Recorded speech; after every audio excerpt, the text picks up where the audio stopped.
Bonjour tout le monde.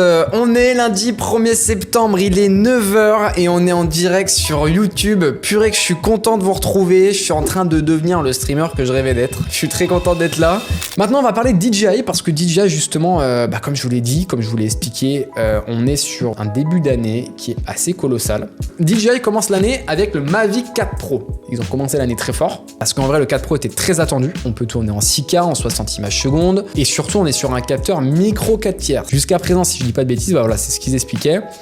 Ils étaient sur des capteurs de 1 pouce. Et donc forcément, plus ton capteur est petit, moins t'as d'informations, plus c'est compliqué justement d'aller chercher de belles couleurs, d'aller chercher de belles profondeurs de champ, etc. Et donc là, DJI annonce, bam, micro 4 tiers qu'on vous balance. On a toujours les 3 optiques, comme ça vous avez 3 valeurs de plan différentes. On vous propose du 360 aussi avec la nacelle. Le f2.8 c'est génial aussi. Plus votre ouverture est basse, donc c'est le F, plus votre objectif rentre de la lumière.